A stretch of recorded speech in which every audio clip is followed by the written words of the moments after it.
Hey guys, it's that Dividend guy coming at you with another Robinhood portfolio update. Happy Monday. Hopefully everybody's having a GGD, a great green day in the market. You know I was just the best for my viewers and subscribers. So today we're going to go over the overall portfolio value, now sitting at right around $50,000 and $63.14. Of course, that's going to fluctuate because markets are still open right now. But we are going to go over the overall portfolio performance for the day, week, month, so on. The buying power, the individual stock performance, and my watch list. So, jumping right in, for today, we are down about $60, down 0.12%. For the week, we are down around $500, down about 1%. 1 month mark, we're up $530, or up 1%. So, the month, we erase our week that we're down, so that's good. 3 month mark, we're down nearly $2,000, down right around 3.5% to 4%. Year to date, we are down $700 and change, down 1.41%. For the 1 year mark, we are down nearly $4,500, down 8%. And then all time, we are at $14,465.79, or we have nearly a 41% return all time, with a buying power of $15.83. Let's take a look at our stocks. First off, of course, we have Realty Income. Right now sitting right around $62.40. 143 shares, right around $9,000 of market value. Average cost is $67.10. Around 18% of the portfolio is in Realty Income. Today, we are down about $19. Total, we're down $666, down about 7% on Realty Income. So a nice buying opportunity here with Realty Income. Next, we got Coca-Cola, which I'm sipping on one right now. 10 shares, $626 worth of market value.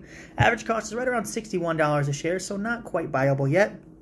1.25% of the portfolio is in Coca-Cola.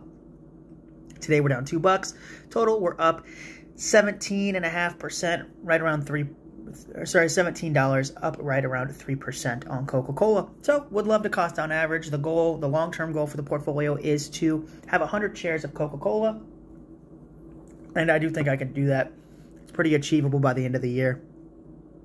Then we've got Altria, the big payer for this set of months. So right now it's sitting at $44.47.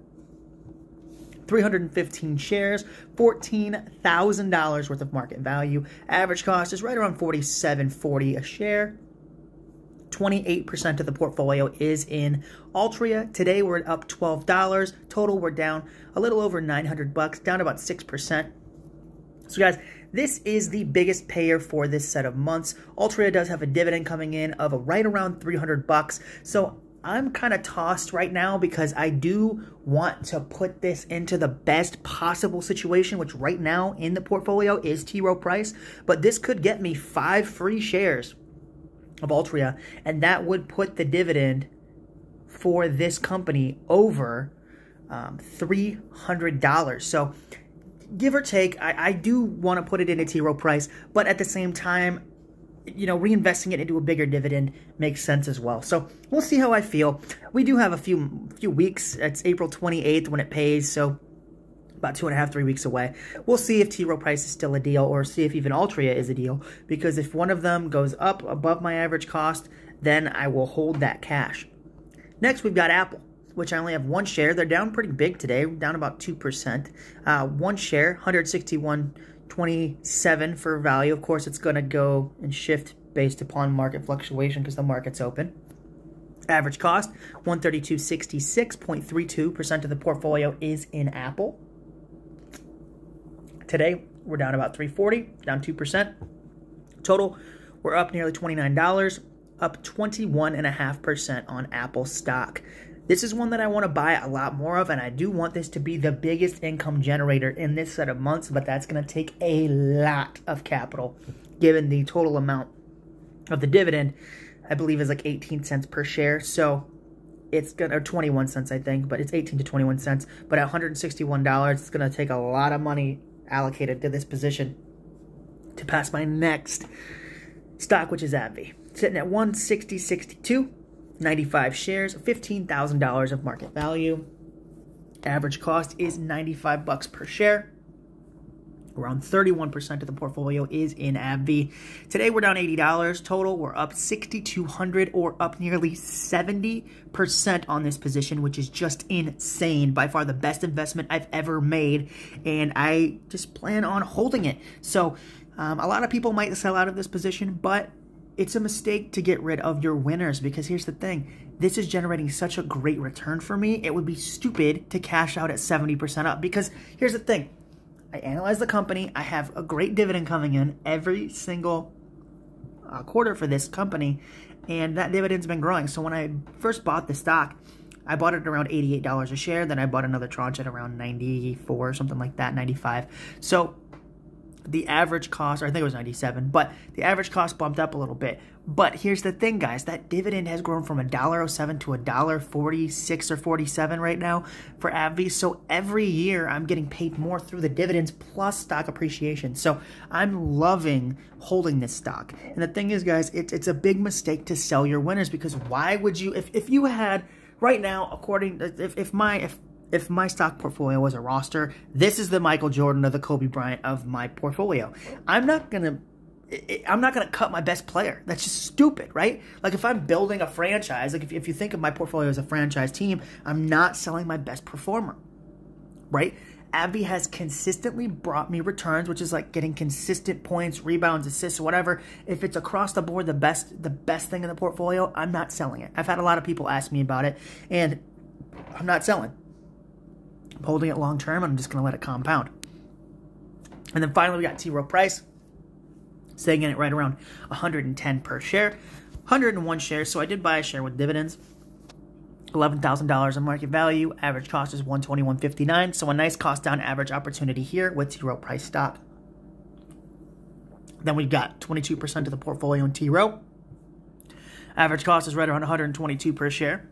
22% of the portfolio is in T. Rowe Price. Today, we are up $60 total. We're down nearly $1,200, down, say, almost 10%. Not worried about that, though, guys. Great cost down average opportunity. And here's the thing. If it stays this low, I will be allocating that capital from Altria into T. Rowe Price.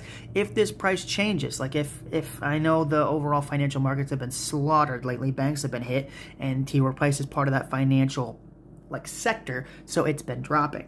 And once financial stocks and U.S. stocks in particular go down, T. Rowe Price is invested in a lot of those. So a lot of the market fluctuation that you'll see with T. Rowe Price's stock actually mirrors the market. So it mirrors it. So when the stock price goes way up, generally speaking, the market's going up. So since they invest in U.S. equities, that has a lot of correlation with how this stock moves. It's just like with oil and oil prices, like ExxonMobil is going to go up or down depending on what's going on with oil. Same thing with T. Rowe Price. And that's part of why I was so excited to own it, because I felt like this stock would have more opportunity to buy it and a lot more fluctuation in that price. So far, that's worked out. And right now, it's a great cost down average opportunity. So I'll just keep on adding at a lower price. Getting a lower price means a higher yield, which means I'm putting in less money to make more money dividend-wise, and that should compound just like with AbbVie.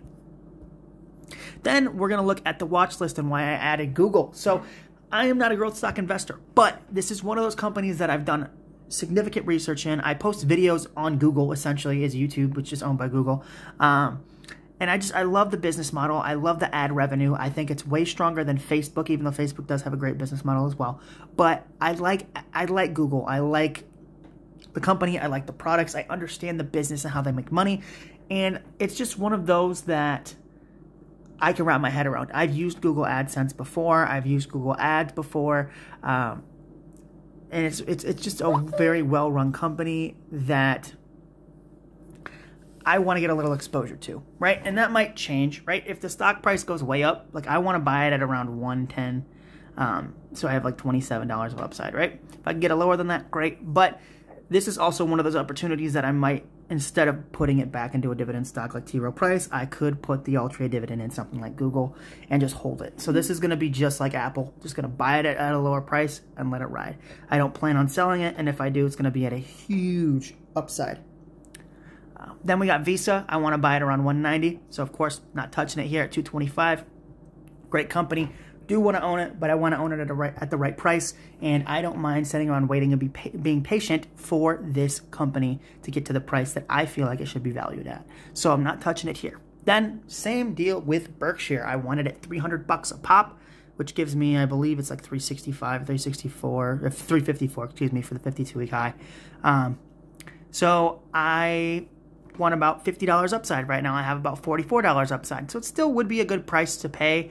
Not a huge premium here for Berkshire compared to what it could be. It's still pretty far below its 52-week high. But I wanted around 300, so I'm going to sit pretty and wait. Other thing that I'm actually really excited about is the Berkshire meeting coming up here in a couple months. And I want to see what the stock price does during the meeting, because they make a crap ton of money during the Berkshire Annual Hathaway meeting. So the shareholders meeting brings in a lot of profits for Berkshire. So I wanted around $300. So given the fact that I do have dividends coming in, guys, the portfolio is still going to be growing. Right now I'm a little stretched on cash. Have a new job, getting used to the schedule, and I will get more hours eventually. It's a client-based job, so I go take care of elderly people that need help, and so right now I'm building up a client list, so I don't have 8-hour shifts, but I will eventually. So I'm working on it. But I love the job. It's great. I work with really good people. I like making a difference, so I'm a lot happier mentally at this job than I have been at my past couple. So I'm excited about that. So adding money might be a little short for the next probably month or so, but as I get used to the schedule, add more clientele, stuff like that, the money should come in. So I'm excited. With that being said, guys, thank you so much for watching. Remember to hit the subscribe button on my channel, That Dividend Guy, and when you do, hit the bell notification, because it really does help when you get notified so you don't miss any episodes, okay? Thank you guys so much for watching, and I'll see you guys tomorrow with another Robinhood portfolio update. Take care, guys.